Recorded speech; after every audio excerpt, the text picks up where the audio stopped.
Alright, what's good, gamers? It's Gamers County once again with bringing you another commentary for Pokemon Omega Ruby and Alpha Sapphire, which comes out November 21st, 2014, I'm sorry. In my last commentary video, I wasn't too excited about the concept character art that they decided to remake, I should say. But now I'm a little more excited after seeing what the trailers had to offer from earlier. But, let's start with this. The illustration of the fight scene between Primal Kyogre and Primal Groudon. As we can see, Groudon is bringing up that spear-like move he did in the trailers towards Blaziken, and we're seeing that water spout move, which I actually think is water spout, that Primal Kyogre used against Swampert in the trailer. Now, considering they spoke of this in E3 of this year. They did not give any details about it, though. When one of the representatives was asked about the secret between the primal evolution, he didn't say anything at all.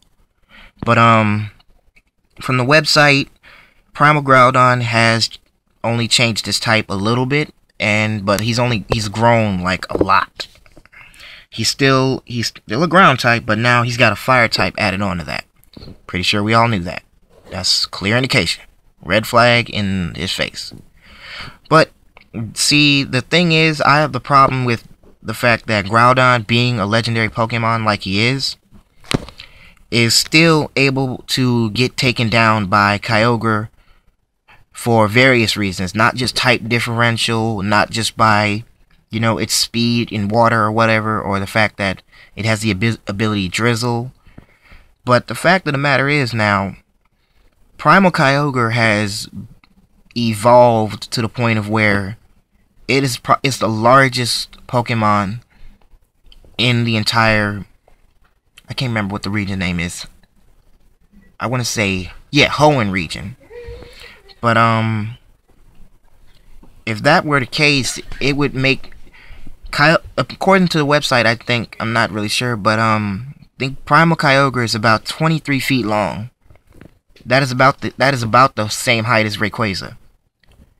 And Primal Groudon is what, 13 feet tall? See, now that you're basically throwing a toddler against a giant, like you're basically putting a toddler against a 7-foot tall teenager. And it's not even, I'm not even surprised that I think they were playing favorites with this one. Considering most people bought Sapphire, I think they wanted to lay out the groundwork for Primal Kyogre. Because they were probably thinking, oh, okay, you chose to buy Sapphire more than Ruby, so in that case, we're going to give you the bigger, stronger, better version of that legendary Pokemon. And I'm not saying I would actually go with both Pokemon. I honestly would. Because for most of us who already have X and Y, we already dominate our opponents with the Mega Evolution thing. I'm still not too big on Mega Evolution. I probably never will be too big on Mega Evolution. I mean, they're probably going to change that whenever they decide to end the series, but whatever. They really haven't expressed much of the whole co-op battle thing between X and Y and Omega Ruby and Alpha Sapphire, but here I'm figuring that if you can probably trade between both games. So I mean, I figure if Mega Diancie is in this, then you got to get Diancie in X and Y to get that. So I figure, yeah, we're gonna go with that one. Anyway, enough commentary on that one. I'm still looking at it and I'm enjoying every bit of it. Next, we have the size comparison between original and Primal Kyogre. Like I said earlier, Kyogre is double not triple what the original size of it was. I mean, I don't even think I want to even bother catching this Kyogre, because a lot of us already have most, if not all, the legendaries throughout the series. And the fact of the matter is, bringing primal versions of the games like this would also make the groundwork for later later Pokemon. For example, now that the whole primal evolution thing has been out, Nintendo has more groundwork to rely on more Pokemon.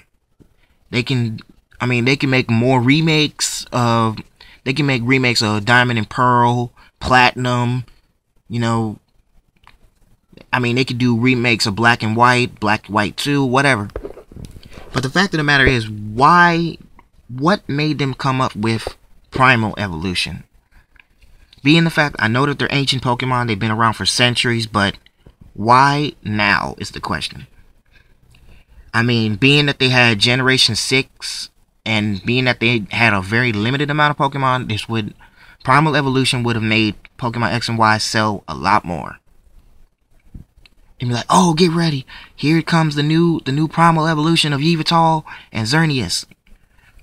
I'm not saying that they could have put that in there, but I'm saying that this would have helped sell the game a lot more.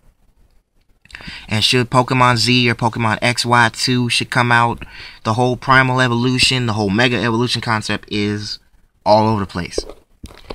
Because we already know, it's already official that they're not picking fan favorite Pokemon anymore. They stopped doing that because they're doing the Pokemon that the creators and developing team finds that they will make more money off. Let's be realistic. We've seen Mega Pinsir, for crying out loud. Pinsir is already a high profile Pokemon in the Kanto region. Why bother giving it a Mega Evolution? I don't know. But whatever.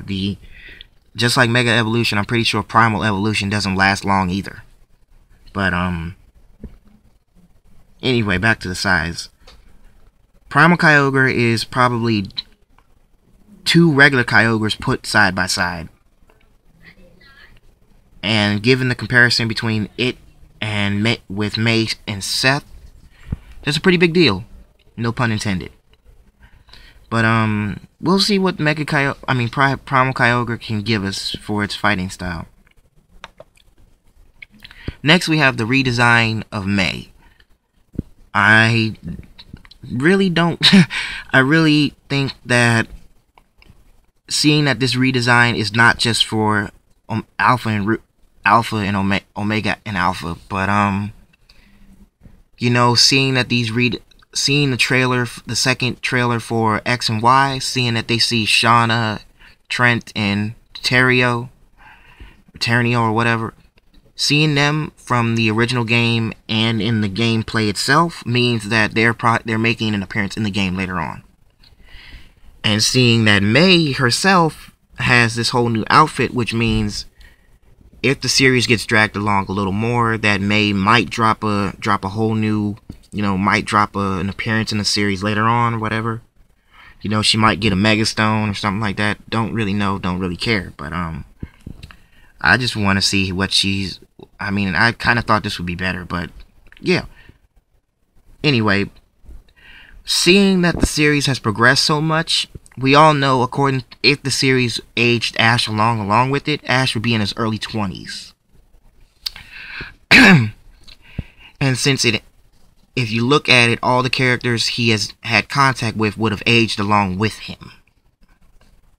May would probably be, maybe the same age, if not younger, a little younger than him, probably. But I'm getting ahead of that. I'm not even going to pay attention to that. The fact is, she looks more relatable now, because there are teenage girls who dress just like this, if not, a little less like this. She looks cute, that's all I gotta say. And finally, we have Seth. Now, you see he got a little more of a tanner kind of thing going on. But, I kind of like this. He's got that whole let's get it on kind of attitude. He's still got that laid back hairstyle. And the hair, he still got the hair pointed down. He kind of looks like Ash a little bit, He got the muscle shirt on, the half-cut shorts, and the running shoes. He literally has the running shoes from the game on. He's like, I'm ready for anything. I'm practically going to run my way back to the Elite Four. Anyway, that's that's all for now. Drop a comment down below, and I'll see you guys next time in the next Gamers County Omega Ruby and Alpha Sapphire commentary.